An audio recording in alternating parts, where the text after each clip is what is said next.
Good morning, everyone.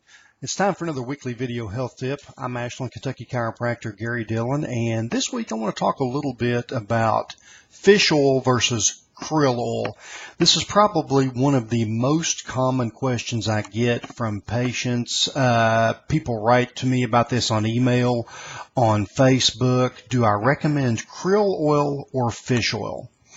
Well, everyone knows the benefits of fish oil, and I highly recommend it. It is a very important part of a healthy Western diet because, we do not eat enough fish in the Western diet.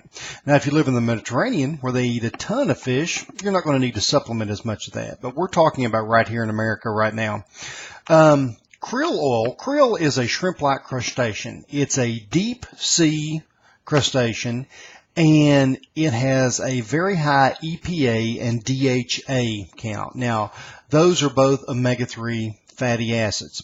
And the omega-3 fatty acids in krill oil are higher than most fish oils.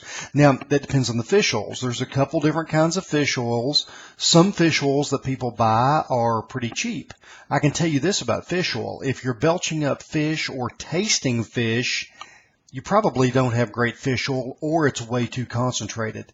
Some of the commercials out there about, they have super concentrated fish oil. Well, that's not necessarily good.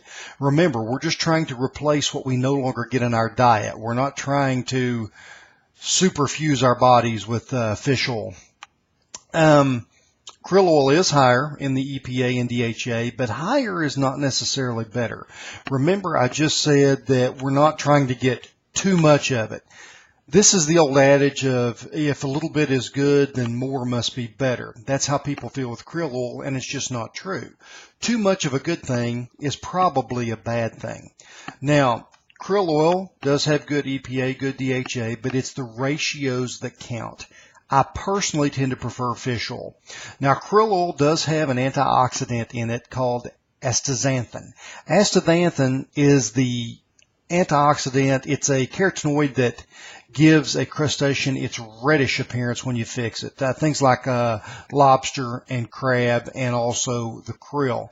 Astaxanthin is a good antioxidant, but I'm not so sure the benefits outweigh a good fish oil. The reason I kind of like fish oil better than krill oil is, remember, we're trying to replace what we no longer get.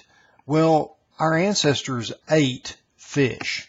Our ancestors did not eat krill. Krill is a deep sea crustacean, and it was not readily available to our ancestors on the diet they ate. So I tend to prefer regular fish oil.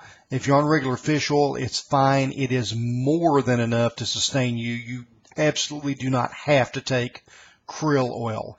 If you're already taking krill oil, it's not necessarily bad for you, but honestly, it's no better than a good fish oil. Now, I have a personal fish oil that I personally use.